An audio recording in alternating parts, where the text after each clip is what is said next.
Amazingly accurate. The visions of Jules Verne. Many of the visions described in the books of Jules Verne resemble harbingers of future technological progress. His stories inspired numerous scientists and inventors to turn his fantasies into reality. Here are 4 examples reported by Duchewel. When the French writer Jules Verne died in 1905, powered flight, placed at the center of his 1886 book Robert the Conqueror, had already transformed from fiction into reality just 2 years earlier. The Wright brothers had carried out the first piloted flight in human history. Most of his other predictions of world-changing technologies, however, were still far from realization at the time of his death. In those years, a journey around the moon by spacecraft, which he described in his 1865 book From the Earth to the Moon, seemed like a distant fantasy.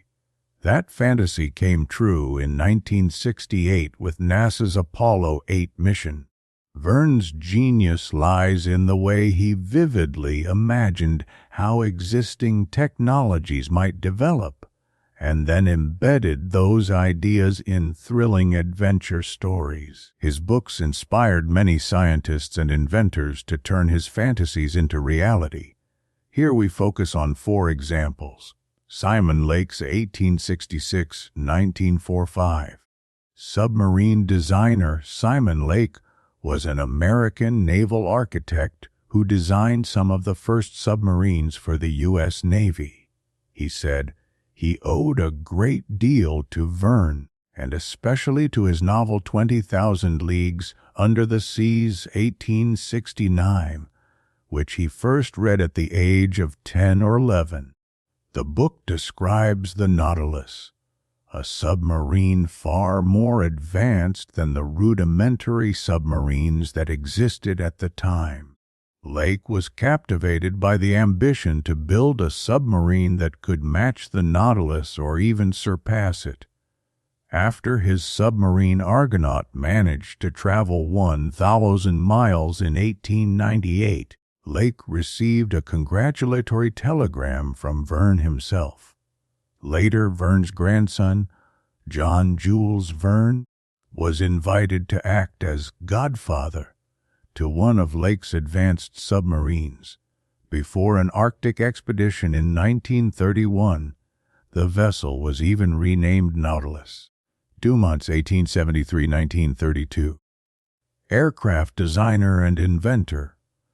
The Brazilian inventor Alberto Santos Dumont not only designed some of the first powered airships, but also flew them himself. On one of his many flights, he circled the Eiffel Tower in Paris. This feat in 1901 brought him worldwide fame. In November 1906, Dumont carried out a flight with his airplane 14 bis.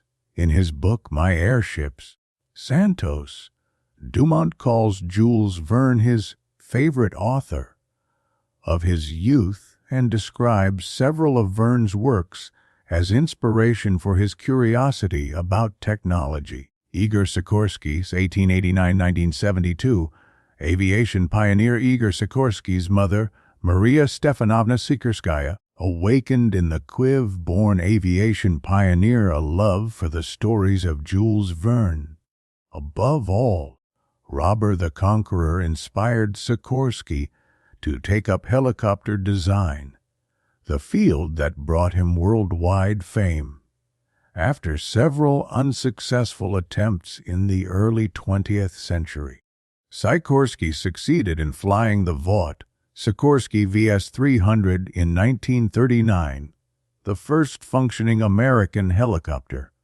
After modifications to the early helicopter design, the Sikorsky R-4 became the world's first mass-produced helicopter. Sikorsky also designed numerous fixed-wing aircraft, especially after emigrating from Russia to the United States in 1919.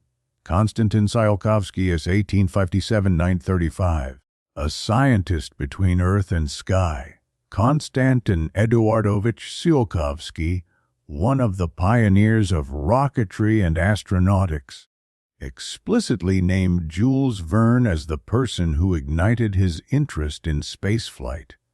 Tsiolkovsky also emulated Verne as a writer, publishing his novel On the Moon in 1893. He also wrote many philosophical and scientific works devoted to space travel and the relationship between humanity and the cosmos.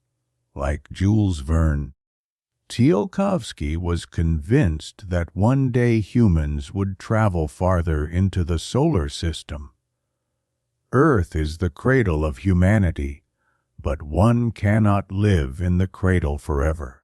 The impulse toward light and space will compel humanity to penetrate beyond the limits of the atmosphere, at first timidly, but ultimately to conquer the entire solar realm, reads the epitaph on his obelisk, written by Tsiolkovsky himself.